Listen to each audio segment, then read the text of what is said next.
qui au contraire peut être un atout pour aller chercher de l'argent, des partenariats en argent, en nature, pour vous aider dans vos projets. J'en dirai pas plus. Léo Caddy, la parole est à toi. Merci beaucoup. Merci Jean. Bonjour tout le monde, j'espère que vous allez bien. Donc, je vais partager mon écran tout de suite. J'ai vu qu'on avait des nouvelles personnes depuis la semaine dernière, donc c'est très fun. Je suis contente de vous voir aujourd'hui. Excellent. Donc, aujourd'hui, comme Jean l'a parlé, on va aller voir les demandes de subventions et commander des partenaires. Donc, la semaine dernière, on a vu un peu les revenus autonomes. Donc, qu'est-ce que nous, on peut apporter comme revenus. Maintenant, on va aller voir qu'est-ce qu'on peut aller chercher de l'extérieur. Donc, tout ce qui est subventions privées, gouvernementales et commander des partenaires. Donc, la différence entre les deux et plein de trucs et astuces. C'est une journée très chargée, encore une fois. Mais vous allez avoir le diaporama de disponible et je vous invite à prendre des petites notes parce que je vais essayer de ne pas parler trop vite, mais des fois, je m'emporte. Donc, on va y aller de ce pas. Donc, aujourd'hui, on va parler demande de subvention, les étapes pour la rédaction d'une bonne demande. On va aller voir chaque étape, comment bien faire une demande de subvention pour que ce soit efficace et qu'on mette le plus de chances de notre côté. Ensuite, j'ai prévu deux petits ateliers là, pour chaque section. Je vais vous inviter à les faire à la maison. Donc, on va vraiment se concentrer sur notre théorie aujourd'hui. Et de votre côté, vous allez pouvoir prendre le temps à tête reposée de faire les ateliers. Puis je vous invite aussi à m'appeler ou à m'envoyer un courriel là, pour que je puisse réviser vos ateliers si vous voulez. Je peux vous donner des petits commentaires, des petits trucs pour bonifier tout ça. Donc, on va commencer tout de suite avec les demandes de subvention. Aussi, si vous avez des questions, vous pouvez écrire dans le chat, vous pouvez lever la main ou juste m'arrêter directement. On va essayer de répondre à toutes vos questions au mieux de mes connaissances. Donc, les étapes de la demande de subvention. On va aller voir chacune des étapes un à un. On va commencer avec la préparation, la recherche, rédaction de la demande, la révision, la soumission, puis le suivi. Donc, on voit vraiment là, le avant, pendant, après. Hein. Donc, c'est pas juste une étape, on soumet et on oublie tout. On essaie de vraiment faire un beau suivi, une belle courbe là, avec tout ça. Donc, numéro un, la préparation. Super important, il faut bien se préparer. Là, on ne dira jamais assez dans les demandes de subvention et dans partenaires et commandites. Il faut prendre le temps parce que ça peut être super long faire une demande de subvention. Il faut prendre le temps de faire la tête reposée, de pouvoir bien se réviser, que ce soit une belle demande bien écrite, euh, bien précise et claire pour mettre le plus de chances de notre côté parce que on ne peut pas se fier vraiment à une demande de subvention à 100%. On ne sait jamais si on va l'avoir. On peut avoir de bonnes chances, mais on ne peut pas se fier à 100%. Donc, il faut bien connaître nos besoins, nos forces et nos faiblesses. Quand on parle de nos forces et nos faiblesses, on parle de ceux de l'organisme et on parle aussi, si on parle pour une subvention par projet, on va aller voir par projet. Donc, c'est quoi les forces et les faiblesses de notre projet précisément, en plus de l'organisme. Donc, on va aller faire un portrait global de notre organisme et du projet. On fait ça à tête reposée. On fait ça aussi avec plusieurs personnes dans notre organisme. Donc, ça peut être avec le CA qu'on peut faire euh, plusieurs fois dans l'année, faire réécrire la mission, revoir les critères de notre projet, les objectifs de notre projet, la clientèle qu'on cible aussi. On peut aller voir dans nos statistiques là, qui répond le plus, qui vient le plus à nos conférences, par exemple. On va aller voir pour adapter notre approche. Euh, et comme je l'ai dit, là, on essaie de faire un projet comme si on n'avait pas de subvention. Donc, c'est un peu contre-intuitif, mais on va aller avoir un plan B, un plan C, un plan D euh, pour être certain là, de pouvoir mener à terme notre projet et d'autres sources de financement en parallèle. Donc là, je vous invite à aller voir notre dernière formation sur les revenus autonomes. Plus on a une diversité de financement, plus on a de chances de réussir notre projet ou d'avoir un financement. Euh, Ça prouve aussi qu'on est un organisme qui est capable d'être structuré, d'être digne de confiance aussi avec le financement qu'on reçoit. Euh, donc, ça peut vraiment créer là, une belle relation et un lien de confiance avec les donateurs ou les commandités des partenaires. Donc, pour faire une belle présentation, là, ça, je l'ai déjà présenté dans les rencontres régionales qui étaient déjà présents. Mais ça va être la stratégie FFOM. Donc, ce qui est important de se rappeler, c'est que les deux F, ça va être à l'interne. Donc, les forces et faiblesses de notre organisme. On va aller voir les forces de notre organisme, les points forts qu'on a, comment on se démarque aussi sur le marché. Donc, qu'est-ce qu'il y a autour de nous et comment on est différent, quel gap on peut combler aussi par rapport à nos activités. Nos faiblesses, donc qu'est-ce qu'on a travaillé, qu'est-ce qui fonctionne moins bien de ce côté-ci. Ça permet de voir nos besoins qui découlent de ça. Ensuite, on a opportunité et menace. Opportunité et menace, ça va être de l'externe à notre organisme. Donc, les opportunités qui pourraient s'offrir à nous, on parle ici souvent des partenariats, des subventions, des choses qu'on a vues passer là, qui pourraient être intéressantes pour notre organisme et d'autres projets.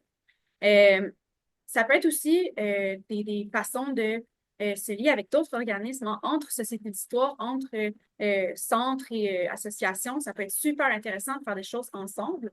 Puis des fois, on ne pense pas nécessairement à ça, on pense à une aide financière ou une aide avec des ressources, mais d'avoir une aide aussi en ressources humaines et en idées, ça peut être le fun à aller voir. Donc ça, c'est une belle avenue à considérer, je crois.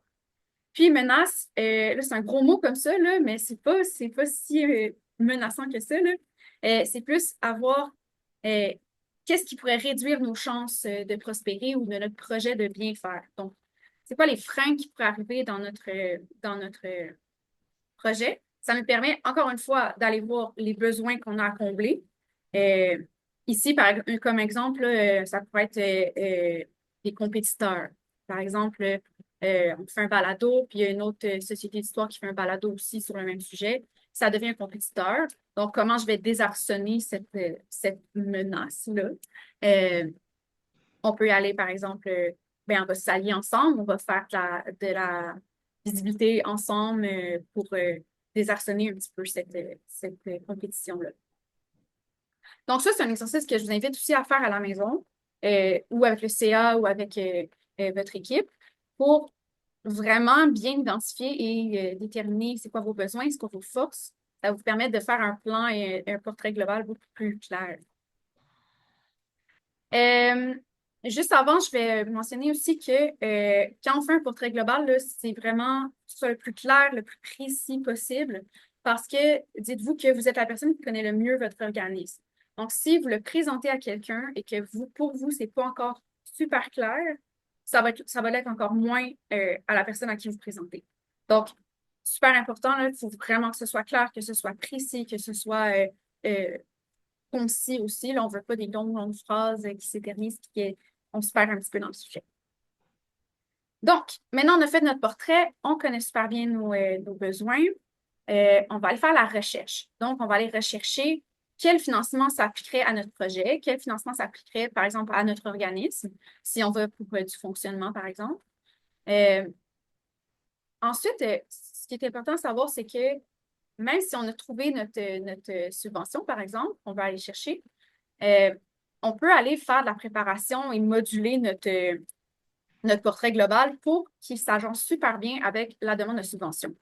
Donc, encore une fois, le mot d'ordre, c'est l'adaptation. Donc, on essaie d'adapter vraiment notre portrait, nos missions, les termes qu'on utilise avec la demande de subvention ou le partenaire et le commissaire. Donc, dans la recherche, on a plusieurs formes de subventions. On a les subventions gouvernementales et on a les subventions privées. Je vous ai mis quelques petits exemples ici. Il y en a une panoplie. C'est vraiment le méandre des subventions, là. C'est quand même difficile à se fier. Ce que j'ai compris aussi là, dans le sondage qu'on a fait de la Fédération Histoire Québec en automne, c'est qu'on avait besoin d'un répertoire. Donc là, je vous ai mis ici le répertoire des subventions du réseau du loisir et du sport. Et Connexion Subvention, qui ont aussi un répertoire, mais celui-là est payant, donc il faut s'abonner un certain montant. Mais c'est deux ressources super utiles pour la recherche de subventions. Donc, si vous cherchez vraiment pour un projet précis ou pour votre organisme qui a des missions différentes, je vous invite à aller jeter un coup d'œil sur tout le répertoire des subventions de réseau de loisirs et du sport. lui n'est pas payant, mais il est mis à jour vraiment souvent, donc ça peut être vraiment important de jeter un œil de ce côté-là. Euh, Ensuite, il est conseillé de contacter les personnes responsables. Donc là, j'ai trouvé ma subvention que je voudrais appliquer. Mon portrait global est fait, il est adapté à ma subvention. Euh, je vais contacter, premièrement, la personne ressource de la subvention pour, premièrement, avoir une personne ressource, une personne qui est plus près de nous, qui va être contactée, qui va savoir un peu notre projet, mais pour surtout s'assurer de l'éligibilité de notre projet ou de notre organisme. Euh, on ne veut pas faire déployer toutes ces ressources-là, toute cette énergie-là, et finalement ne pas répondre à un petit critère qui est écrit en petit dans le fond, là, en italique, à la fin du document qu'on a manqué. Des fois, c'est des subventions, les programmes est large aussi, donc c'est difficile de savoir à quelle subvention, quel volet appliquer. Donc, cette personne-là va pouvoir vous aider à travers ça. Euh, et comme je l'ai dit, ça peut être vraiment une personne qui pourrait maintenir le contact tout le long de la demande de subvention. Donc, on a fait notre recherche, on a appelé notre personne, euh, on applique à la demande parce qu'on est éligible, tout va bien. Maintenant, on va rédiger notre demande. Euh, Ça, c'est la partie qu'il faut prendre le temps, encore plus que d'autres parties. Il faut vraiment prendre le temps de faire une belle lettre, une belle, aussi c'est un formulaire, là, de faire vraiment une belle rédaction pour que ce soit clair et précis. On n'arrête pas de le dire parce que c'est ça. Si c'est pas clair pour nous, ça sera jamais clair pour quelqu'un d'autre. Euh, on va s'assurer de respecter les exigences de la demande. Donc, on pense par exemple de la taille des caractères, le nombre maximal de mots, les citations. Des fois, là, c'est super précis. On essaie de vraiment respecter ces critères-là. Ensuite, on va fournir tous les documents requis et accorder une attention particulière à la nomenclature exigée pour les documents. Donc, on s'assure d'avoir tous les documents. S'il manque un document, on peut être disqualifié instantanément. Donc, on fait vraiment attention d'avoir tous les documents, qu'on est capable de les ouvrir, qu'ils sont dans les bons formats et de les nommer de la bonne façon aussi, parce que des fois, il faut les nommer vraiment précisément, nom, prénom, le titre du document, l'année. Des fois, il y a des exigences précises, les codes, des choses comme ça. On essaie de vraiment se fier à ce qui est écrit dans le programme de subvention. Ça aussi, ça aide à la révision de notre dossier. Donc, ça aide à accélérer notre révision de dossier. Utiliser le même vocabulaire que celui utilisé dans le document de demande. Donc, ça, je l'ai mentionné un petit peu plus tôt. C'est important de s'adapter à notre donateur, au partenaire. Donc, si sur le site Internet, dans la demande de subvention, il y a des mots qui reviennent dans l'émission, dans les objectifs, on peut prendre ces mêmes mots-là puis les intégrer dans notre demande. On peut adapter notre mission aussi, puis ça pas à, à un grand point, là, parce que notre mission, on veut qu'elle soit cohérente, mais il y a une façon de tourner les choses pour que ça soit, que ça coïncide bien avec les demandes de... Oui, Mario, une question. Oui, en fait, ce n'est pas une question, c'est un commentaire. Le point que tu viens de mentionner pour avoir fait plusieurs demandes de subvention, c'est excessivement important. Nous, quand on fait une demande de subvention, on reprend les mêmes verbes qu'il y a dans les critères ou les mêmes verbes dans les questions. C'est un élément, je pense, qui est fondamental quand on fait une demande de subvention, de reprendre le même vocabulaire. Je voulais juste dire ça, c'est tout.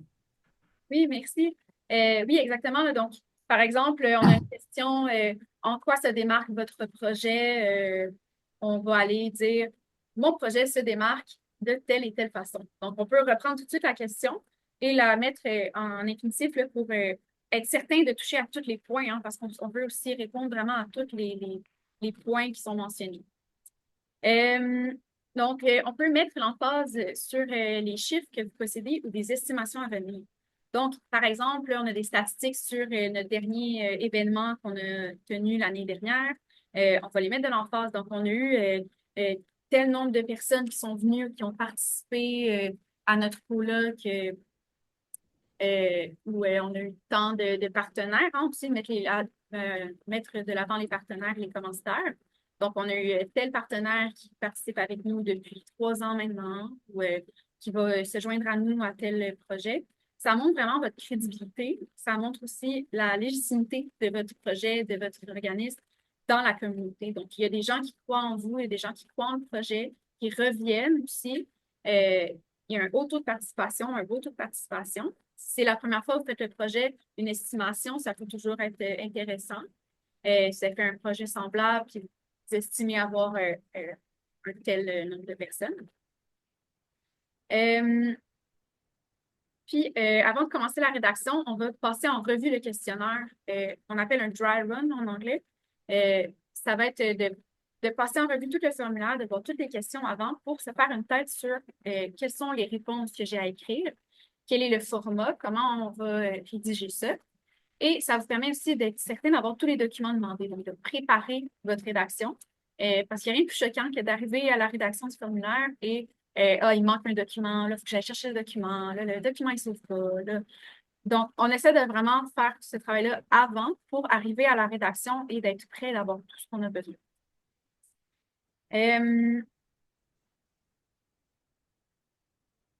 OK.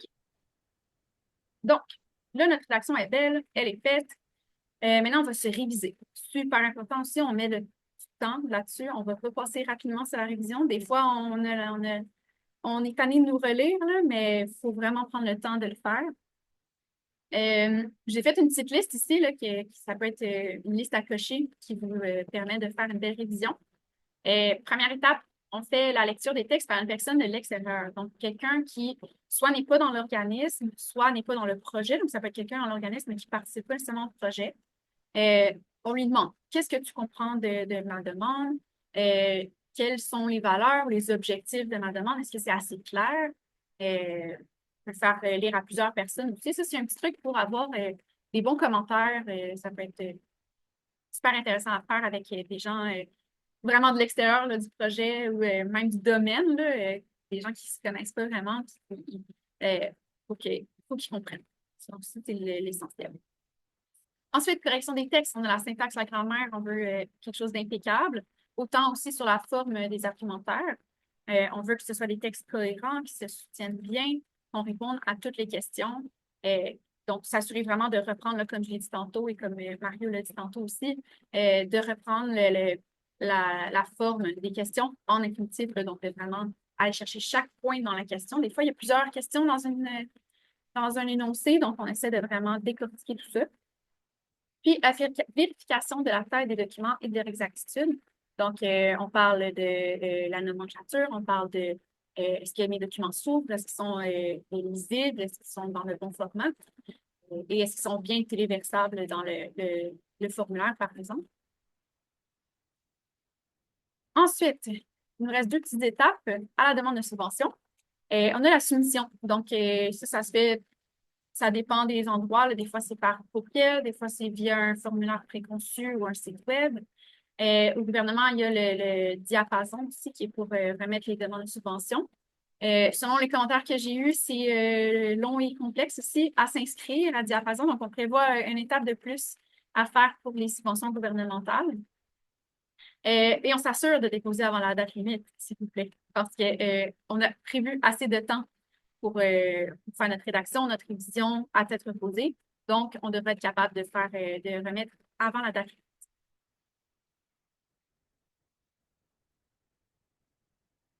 Jean, t'entends pas, pardon. Pardon. On a aussi un commentaire, ne pas envoyer les éléments à la dernière minute et ne pas envoyer de documents qui n'ont pas été demandés, à moins que ce soit très pertinent. Mais effectivement, pensez que les personnes qui lisent vos subventions, bien souvent, ne sont pas forcément de votre milieu et ont des dizaines, voire des centaines de dossiers comparables aux vôtres à lire. Oui, donc on essaie de vraiment respecter. Des fois, ils nous fournissent des listes à cocher de si on a vraiment tout ce qu'on a besoin. On suit vraiment ça, puis on essaie de faire une demande structurée. Donc, on a soumis, on peut se faire une petite camomille, se reposer un peu. Et ensuite, on va faire le suivi quand même. Hein, on essaie de ne pas oublier ça. Parfois, on peut suivre la progression de nos demandes sur Internet, sur le site Web. Euh, mais c'est aussi important de contacter la personne ressource. La personne qu'on a contactée au début, on la ramène au suivi. Donc, on lui demande, est-ce que vous avez eu tous mes documents? Est-ce que vous avez bien reçu ma demande? Est-ce qu'il y avait des choses qui accrochaient? Est-ce que vous avez eu le temps de regarder ça? Des fois, c'est des plus petits organismes, donc c'est la même personne qui regarde les demandes. Des fois, c'est au gouvernement, on ne va pas nécessairement parler à la personne qui va réviser les demandes, mais elle peut nous guider un petit peu. Répondre rapidement aux demandes de suivi. Donc, si on a des documents qui manquent, si, par exemple, à ce moment-là, on a besoin de plus de documentation, on est plus intéressé ou il y a quoi que ce soit, on essaie de fournir le tout rapidement pour ne pas retarder notre révision de notre demande. Puis, des fois, il y a des redditions de compte aussi pour les demandes de subvention. Ça, il est suggéré de commencer la reddition de compte là, dès que vous savez que vous avez la subvention ou que ça va dans le bon sens. Puis le remplir tout au long du projet. Donc, de cette façon-là, ou de, par exemple, garder toutes les factures ou tous les documents importants. Cette façon-là, ça vous enlève une grosse tâche à la fin de votre projet ou de la demande de subvention. Et ça vous permet aussi d'avoir une vision plus éclairée de ce que vous êtes en train de faire. Donc, est-ce que je suis encore dans les délais? Est-ce que je suis encore dans la fourchette financière? Ça vous permet de vraiment être plus structuré de ce côté-là. Donc, ici, je vous laisse l'atelier à faire par vous-même. Donc, c'est le petit document qui est ici. Là, vous avez un lien cliquable sur le document en bleu. C'est un document avec plusieurs questions qui va vous guider un petit peu sur comment, je ne sais pas si je peux l'ouvrir. Je vais le montrer rapidement. Donc, c'est une trousse d'outils qui se présente comme ça. Puis, on a plusieurs cases à remplir. Donc, la cause, les communautés touchées, décrire vos besoins. Il y a des choses, des défis aussi un petit peu là-dedans. Donc, par exemple, pour quel projet votre organisme souhaite-t-il obtenir du financement? Et expliquer en 3 phrases au moins. Donc, ça, c'est un beau défi à circonscrire nos besoins en 3 phrases. Et ça aussi, c'est super intéressant, là, vos activités et votre impact. Donc, je vous invite à remplir ça à tête reposée. Puis, vous viendrez me revoir par la suite pour le reste. Donc, on va passer aux partenaires et commandites. Si vous avez des questions, encore une fois, écrivez dans le chat ou vous pouvez tout de suite lever la main. Partenaires et commandites. La base, c'est quelle est la différence entre les partenaires et les commanditaires. Partenaire, on va y avoir plutôt une relation de collaboration.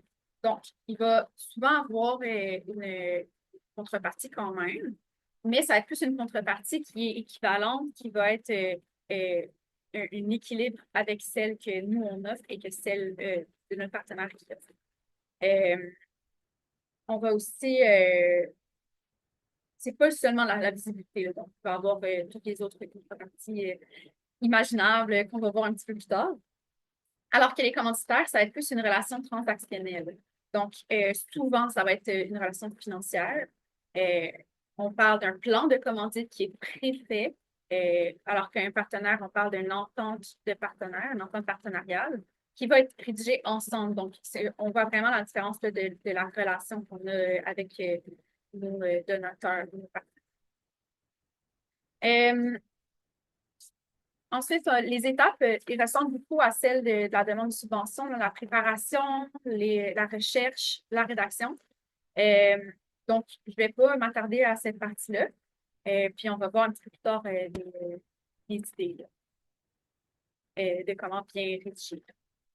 Il faut avoir en tête, quand on est dans les partenaires et les commandites, dans les demandes, c'est que chaque événement est une opportunité de commandite ou de partenariat.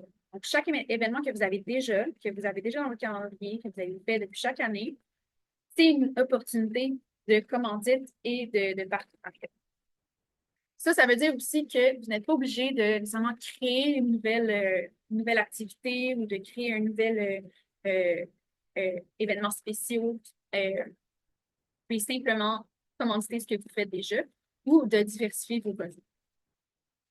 Ensuite, il y a la question éthique à discuter avant d'entamer la recherche de partenaires. Donc, c'est important de faire une politique d'acceptation des dons. Souvent, dans les plus gros organismes, on va avoir un comité éthique qui va s'occuper vraiment juste de ça, de voir qu'est-ce qu'on accepte, qu'est-ce qu'on est prêt à accepter selon les valeurs de notre organisme. Dans les petits organismes, par contre, des fois, c'est juste une personne qui va chercher des partenaires, des commandites. Donc, il faut que ça reste, que ça n'aille pas en conflit avec les autres personnes dans l'organisme. Euh, L'exemple qu'on donne d'habitude, c'est de si j'ai un projet, par exemple, avec des enfants, bien, on ne va pas être commencé par la Société des alcools du Québec. Eux, ça reste dans les valeurs. Mais il y en a qui sont prêts à passer par-dessus ça, passer par-dessus certaines valeurs pour aller chercher des partenaires et commandites. Mais il faut que ce soit discuté avant d'avoir recherché les ministères.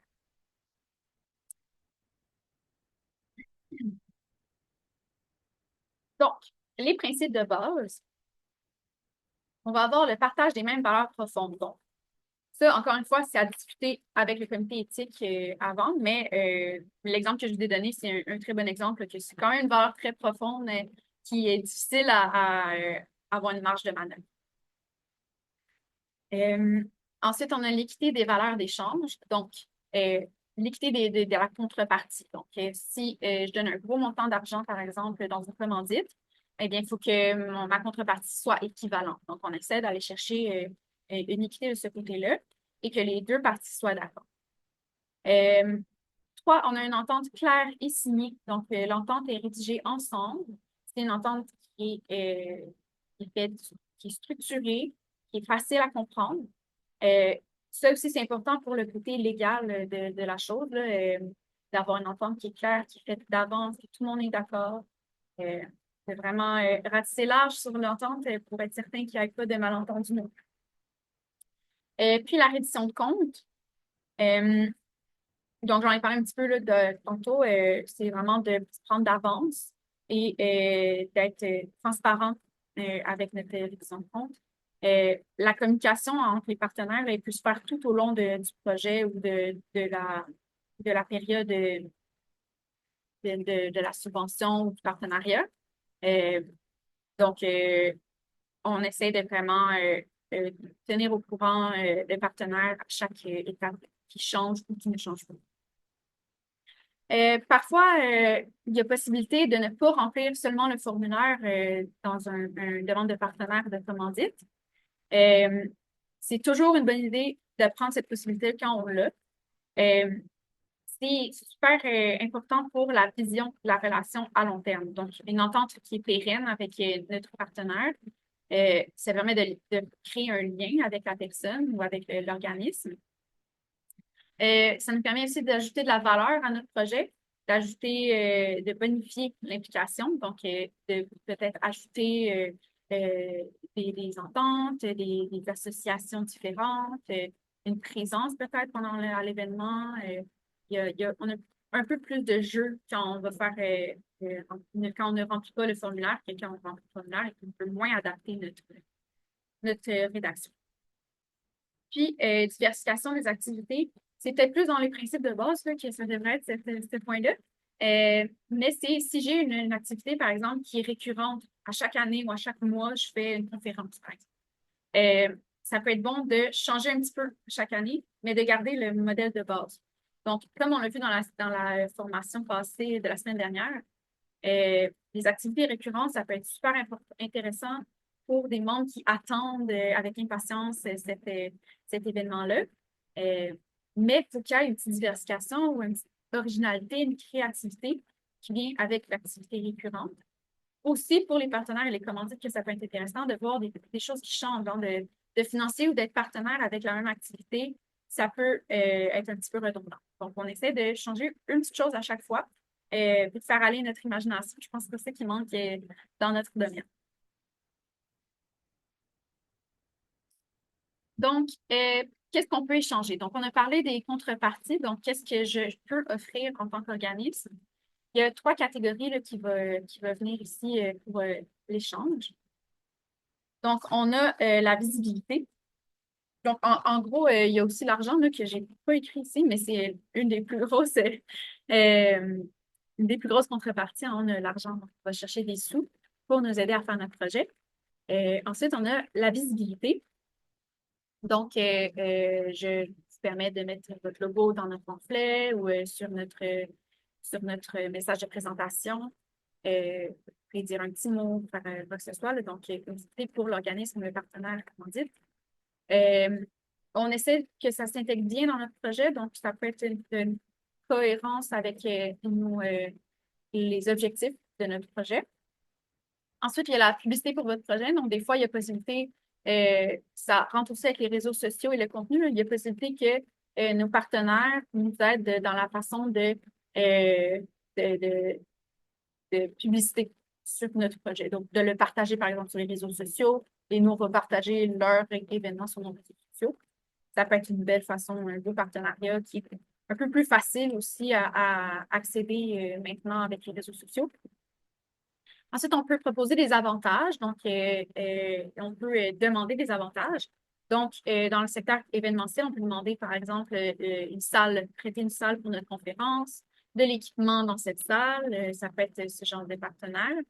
Des produits tangibles. Donc, si on veut offrir, par exemple, des cadeaux à nos bénévoles, si on veut offrir des cadeaux à l'entrée ou à la sortie de notre événement, ça peut être un des partenaires qui est local à notre conférence.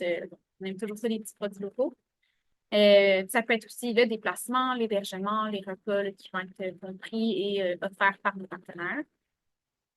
Puis finalement, ça s'applique peut-être plus à des gros événements, mais il y a les privilèges, donc les accès privilégiés à certains événements, les coulisses, aller voir comment ça se passe. On peut aussi offrir le droit du premier refus sur un projet à venir ou l'exclusivité d'industrie. Donc, pour les 3 prochaines années, à chaque conférence qu'on va avoir dans le cadre de tel projet, vous allez avoir l'exclusivité. Donc, on n'ira pas voir d'autres industries compétiteurs dans votre secteur. Puis, l'économie circulaire. Donc, ça, on peut être imaginatif. On peut faire un projet artistique ou quoi que ce soit, puis être en partenariat avec quelqu'un d'autre, un autre organisme qui nous fournirait des produits ou quoi que ce soit euh, pour un peu d'écologie aussi. Donc, là, on est vraiment dans les partenariats. Ensuite, on va aller voir les commanditaires. Donc là, on est dans les ententes de partenariat, les ententes partenariales. Donc, première étape, on va faire son plan de match marketing. Donc, on va aller voir la vision à court ou moyen terme. Qu'est-ce qu'on prévoit faire? Comment on prévoit le faire? Vous avez pu remarquer là, que ces étapes-là ressemblent vraiment beaucoup aux demandes de subvention hein, avec la planification, la recherche, l'approche. Hein, c'est vraiment similaire. Donc, c'est toujours une structure qui revient. Ensuite, on va identifier nos freins et les besoins en même temps. Hein. Donc, si on identifie les freins, il faut identifier qu'est-ce qui est le besoin derrière ce frein. C'est quoi qui nous ralentit dans notre projet ou qui pourrait faire nous mettre des bâtons dans les roues. Puis, on va aller identifier les partenaires potentiels. Comment on va identifier ces partenaires-là? On va les identifier selon leurs valeurs, leurs missions, qui vont s'agencer bien avec notre projet et les missions de notre projet. Mais on va aussi les identifier par qui pourrait nous aider à combler nos besoins. Donc, les besoins qu'on a identifiés au point 2, on peut aller voir, là, on a 3 besoins, bien, on pourrait aller chercher 3 partenaires pour un partenaire pour chaque besoin, donc on aurait 3 partenaires. Donc, ça peut être une façon un peu plus méthodique de faire les choses aussi. Ensuite, le point 4, on a approché ses partenaires. Donc là, dans une entente partenariale, on se rappelle, c'est de la collaboration. Donc, on va aller annoncer qu'on a une entente de partenaires à proposer. Puis, on ouvre la discussion. Donc, nous, on a un projet X qu'on veut faire. On a tel objectif. On rejoint telle clientèle ou membre ou public. Est-ce que vous seriez intéressé à faire un partenariat avec nous? Qu'est-ce que vous seriez prêt à offrir? Quels sont vos besoins à vous en tant que contrepartie? Qu'est-ce que vous aimeriez contrepartie? Donc, c'est vraiment une discussion, un dialogue avec votre partenaire. Ensuite, on a la rédaction d'une entente. Donc, on va aller voir dans la prochaine diaporama un petit peu plus précisément là, comment faire les bons points pour faire une rédaction. la mise en place et l'exécution du partenariat. Donc, mot-clé pour ce point, c'est la transparence. Donc, on discute avec notre partenaire avant, pendant, après le projet et la mise en place du partenariat. Si on veut changer un point, s'il y a un point qu'on voit que peut-être qu'on pourrait le faire d'une autre façon, si on manque de bénévoles, on a 2 bénévoles qui sont partis, il faut changer les choses. On en parle avec notre partenaire pour qu'il n'y ait aucune surprise dans la révision de compte à la fin. Donc, ça peut changer les choses, mais ça peut aussi créer le lien de confiance qu'on veut garder absolument. Révision de compte aussi, on continue à le faire tout au long du projet ou du partenariat. Il faut le voir aussi comme une opportunité de renouveler notre entente ou notre partenariat. Donc, on peut voir ça vraiment comme une belle opportunité de garder le lien et de maintenir la relation de partenariat avec notre organisme. Donc, maintenant, on va aller voir le petit point de la rédaction d'une entente que j'ai passé un petit peu rapidement tantôt. Super important, entente partenariale, c'est collaboratif, donc on fait ça ensemble. C'est beaucoup de va-et-vient avec les documents. On va parler beaucoup avec le représentant de notre partenaire. Mais c'est super, on peut créer un beau lien avec cette personne-là. Donc, on s'assure de la gestion et de la livraison irréprochable de ce qui a été promis. Donc, si on n'est pas capable de rejoindre ce qu'on a promis dans notre entente, on l'informe tout de suite au partenaire. On n'attend pas la révision de compte, on le dit tout de suite à notre partenaire pour qu'il n'y ait pas de surprise, de mauvaise surprise. S'il y a des choses qu'on n'est pas sûr si on est capable, on est mieux de l'enlever ou de le diminuer, de peut-être diminuer le temps, diminuer l'ampleur de notre événement pour être certain de bien livrer. Même qu'on suggère de livrer plus que ce qui a été promis. Donc, on peut donner un petit jeu de ce côté-là. On va faire plusieurs suivis, comme j'arrête pas de le mentionner. Là, on essaie vraiment de faire avant, pendant, après, s'assurer qu'avec le partenaire, tout va bien. Et avec notre communauté aussi, là, si on a un projet à plus long terme, on peut faire des petits sondages à voir est-ce que tout va bien, est-ce qu'on aime ça, est-ce que ça fonctionne, est-ce qu'il y a des choses à changer. Une idée sur la transparence à chacune des étapes. Encore une fois, je me répète, mais c'est vraiment important d'être transparent à chaque étape. Faire preuve d'une attention particulière à l'exclusivité d'une compagnie. Donc, si, par exemple, je vais solliciter un partenaire et que je veux solliciter un partenaire qui est compétitif à ce partenaire, si vous voulez le faire, c'est correct, mais il faut le mentionner à notre partenaire, aux 2 partenaires. On veut solliciter les 2. Ça se peut qu'il y ait aucun problème, ça se peut qu'ils vous disent, ben là, moi, j'aimerais mieux avoir l'exclusivité de ce côté-là. La clé, c'est encore une fois la transparence. Donc, parfait, on en discute, on a un dialogue ouvert, on n'est pas fermé dans notre structure, parce que c'est vraiment collaboratif. On veut les intégrer vraiment à notre organisme. Puis ça nous permet aussi d'avoir une plus grande chance d'avoir une récurrence dans notre partenariat.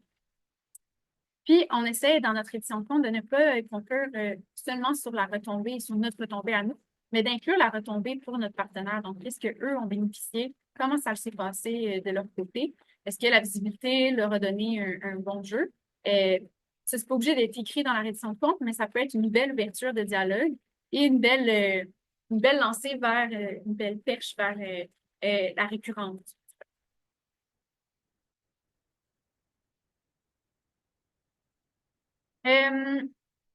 Finalement, on a la gestion d'un refus qui arrive, c'est inévitable. Si on n'a pas de refus, c'est parce qu'on n'a pas essayé. Donc, il y a la citation là, qui est un non est le début d'un oui. Si vous avez une réponse, c'est l'occasion pour vous d'ouvrir un dialogue, de poser des questions. Qu'est-ce qui fit moins avec, qu'est-ce qui fonctionne moins avec votre mission? Pourquoi ça l'a accroché? Est-ce qu'il y a une possibilité d'aller dans une autre direction qui pourrait mieux vous solliciter et être mieux dans vos valeurs et vos objectifs? Puis, une petite option qui est intéressante dans les partenariats, c'est le parrainage fiscal. Donc, le parrainage fiscal, ça peut vouloir dire plusieurs choses. Mais ici, je fais vraiment référence à un partenaire qui pourrait s'allier avec une collecte de fonds, par exemple, ou une campagne de financement, et qui va accoter, par exemple, dans les certaines tranches de dons, ou qui pourrait donner une certaine visibilité à votre campagne de financement. Donc, ça, c'est vraiment un autre petit truc que des fois, on ne pense pas nécessairement faire, mais qui pourrait donner un petit boost à vos revenus.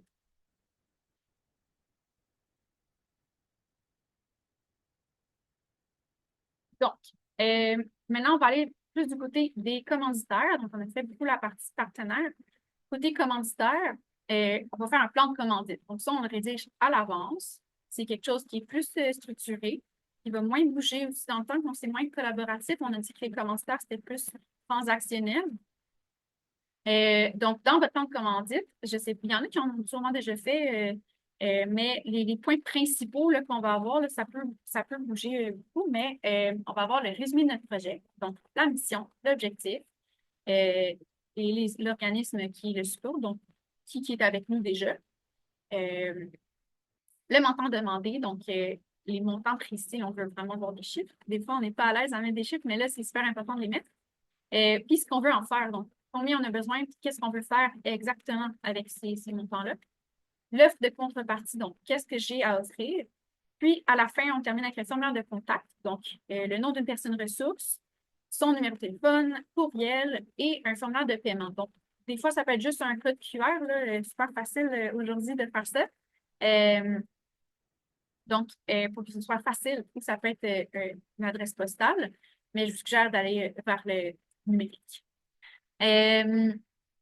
Pour faire ça aussi, on se donne des objectifs précis et clairs, comme je le répète. Qu'est-ce que vous voulez vraiment faire avec l'argent? Quels sont les bénéfices? Quels sont les bénéfices du projet et de l'organisme et pour qui? Donc, c'est quoi les bénéfices dans la communauté? C'est quoi les bénéfices pour le public aussi? Puis, à quelle valeur votre projet se rattache? Donc, si le projet se rattache à quelle valeur dans votre organisme? Donc, pour définir le budget du plan de commandite, donc ça va être un document là, de quelques pages. On a plusieurs étapes là, qui peuvent se faire des fois qui se chevauchent un petit peu. On va définir une fourchette de vos besoins. Donc, une fourchette de nos prix, de nos besoins financiers. Donc, on va aller voir combien on a besoin minimalement pour que le projet soit à terme. Donc, j'ai besoin d'un montant X pour que je puisse mettre sur pied tout ce que je veux faire. Ce montant-là, le montant minimum, on va essayer de diversifier notre revenu de ce côté-là pour être certain que tout aille bien et que ça soit faisable. Puis ensuite, les ajouts qu'on peut faire et tout, on va aller monter un petit peu le budget. On va faire une liste exhaustive de ce que vous pouvez offrir. Donc, ici, on parle de la contrepartie. Qu'est-ce que j'ai à offrir? Ici, le mot d'ordre, c'est la créativité. Donc, il faut être super créatif, super original pour aller proposer des nouvelles activités, des choses intéressantes pour les commanditaires. C'est le fun d'avoir des choses qu'on n'a jamais vues, des choses qui sont propres à votre organisme et à votre projet. Là. On a chacun notre petit oomph en tant qu'organisme, donc on essaie de miser là-dessus. On va aller chiffrer la visibilité. Donc, chaque chose que j'ai à offrir, je vais pouvoir chiffrer. Donc, combien ça vaut à peu près. Ça peut être un petit peu plus ardu. Puis ensuite, on va aller le mettre dans une fourchette de prix. Donc, on va aller faire des grades. Puis, chaque grade, on va aller les nommer. On va les nommer selon aussi notre belle créativité, encore une fois, pour que ce soit intéressant et fun à lire. Parce qu'on veut que ça soit lu quand même.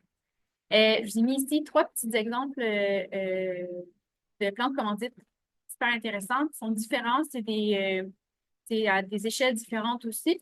On a Histoire et Archives Laurentides qui fait exposer ici aujourd'hui, mais donc, je vous invite à aller les consulter, à aller voir sur Internet, c'est super accessible. Allez faire une petite recherche avant de commencer tout ça pour vous donner des idées de créativité, des idées de modèles aussi, comment les faire. Puis de vous lancer dans votre plan de commandite. Donc, ici, c'est l'atelier que je vous demande de faire à la maison de votre côté. L'atelier qui est ici. C'est de créer juste le plan de commandite, juste les gradations. Donc, moi, j'ai fait ça, un petit truc rapide là, qui pourrait être fait mieux, mais et avec plus de créativité. Mais donc, ça vous donne une petite idée. Là. Dans le grade 1, 2, 3, 4, vous allez avoir au moins 3 grades minimum avec des prix. Et comme vous avez pu le voir, là, il y a une équité entre le prix de ma commandite et ce que j'offre. Donc, Pour 10 000 ben, vous pouvez dire le mot de bienvenue qui est de 2 minutes. Donc, on est précis et clair, hein? C'est 2 minutes le mot de bienvenue. Je pourrais mettre plus d'informations, là, mais là, j'ai essayé de garder ça épuré pour les besoins de la cause, là. Mais ensuite, on a la visibilité dans le pamphlet. Donc, ici, je pourrais mettre, ben, vous avez une demi-page dans le pamphlet, alors qu'au grade 2, on pourrait mettre un quart de page. Puis dans le grade 3, on pourrait mettre juste le logo dans notre pamphlet. Donc, il y a vraiment une gradation dans ce qu'on offre et dans le prix. Donc, c'est important que ça aille un peu avec, que ce soit cohérent aussi. Là. Si un commentaire va donner 500 on ne s'attend pas à ce qu'il dise le mot bienvenue. Ben, ça dépend de votre échelle. Donc, je vous invite à faire l'atelier de votre côté. Puis encore une fois, me soumettre ça. Ça me fait plaisir de jeter un coup d'œil si vous voulez mes commentaires. Puis ici, je vous ai mis des petits outils pertinents. Donc, le répertoire, le guide pratique des demandes de subvention d'Espace OBNL, qui est une ressource super importante à aller jeter un œil. Vous avez plein de téléchargements gratuits pour la philanthropie, le financement, les commandites. Allez jeter un œil. Puis, on a les séances d'information qui sont disponibles aussi pour les subventions du Conseil des arts du Canada. Il faudrait revoir les dates un petit peu, mais il y en a quand même assez souvent. Là, donc, ça peut être important d'être présent si vous pouvez considérer aller faire des demandes de subvention au Conseil des arts. Donc, ça clôt notre formation d'aujourd'hui. Je passe rapidement à la formation de la semaine prochaine. Donc, si vous comptez être là la semaine prochaine, je l'espère, on va rencontrer Gabriel Léger, qui est le conseiller de la Fondation Québec Philanthrope. Il va passer une petite section de la formation à vous expliquer quelles sont la mission de la Fondation Québec Philanthrope. Je vais vous expliquer c'est quoi les fonds de placement, fonds de dotation, fonds philanthropiques. Mais le reste de la formation, là, c'est vraiment vos questions. Donc, on veut vraiment que ce soit personnalisé.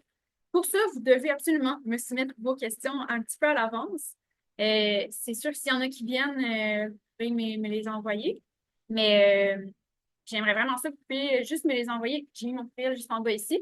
Et je vais vous envoyer, comme la semaine dernière, ceux qui étaient là ou les nouveaux.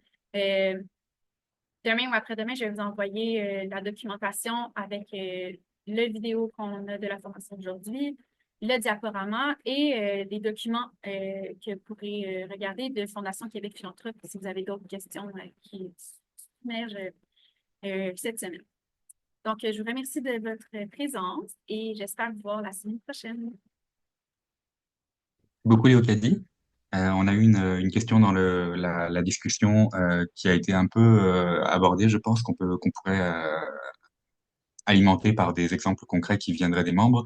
Les offres de contrepartie, quelques exemples. Donc, je vais parler un petit peu pour laisser les membres nous compléter au besoin.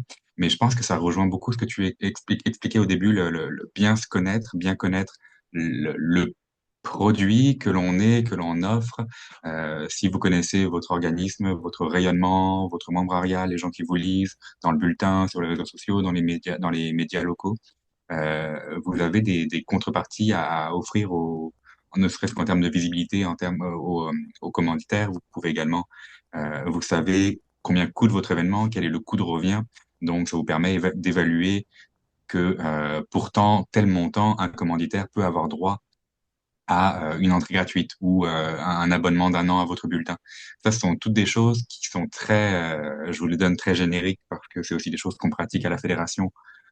On connaît le coût de revient du congrès, donc on peut se permettre d'aller chercher des commanditaires en leur offrant le coût de revient la présence au congrès euh, contre une contribution plus importante. Et puis tous les ateliers que vous allez avoir dans les deux moments d'atelier que Léocadie a placés dans la formation qui vous sera disponible à la réécoute vont vous permettre justement de faire ce bilan propre à votre organisme, de savoir qu'est-ce qu'on peut offrir, quelles sont les contreparties qu'on peut offrir ou demander, quelle est notre spécificité qui fait que quelqu'un va vouloir nous aider, nous soutenir, nous encourager d'une manière ou d'une autre. Comment avoir accès? Oui, la formation, donc, comme le disait Locadi, est disponible à la réécoute. Elle va être disponible à la réécoute, celle de l'an dernier, de la semaine dernière aussi. On a également, dans la formation de la semaine dernière, répondu un petit peu à l'autre question qui était la différence entre les OBNL et les OSBL, l'enregistrement entre le provincial et le fédéral, et notamment la question de pourquoi il est intéressant de s'enregistrer en tant qu'organisme de charité auprès de l'Agence de revenus du Canada. Donc ça aussi, c'est quelque chose que vous pourrez réécouter dans la formation de la semaine passée, on va essayer de vous la mettre avec le lien récapitulatif de cette formation du jour. Est-ce qu'il y a des questions dans le public ou des exemples de contreparties intéressants et innovants que vous voulez partager avec le groupe ou des questions plus générales ou commentaires? Parfait. On vous invite effectivement à écrire à Léocadie si vous avez des cas concrets, des questions vraiment concrètes sur la philanthropie, les revenus autonomes, qui vont alimenter la prochaine séance, le 12-19 mars, même heure, même lien Zoom. Et puis, si vous avez des questions en général sur le financement de votre organisme, Léocadie est avec nous encore quelques jours à son poste de responsable du développement philanthropique.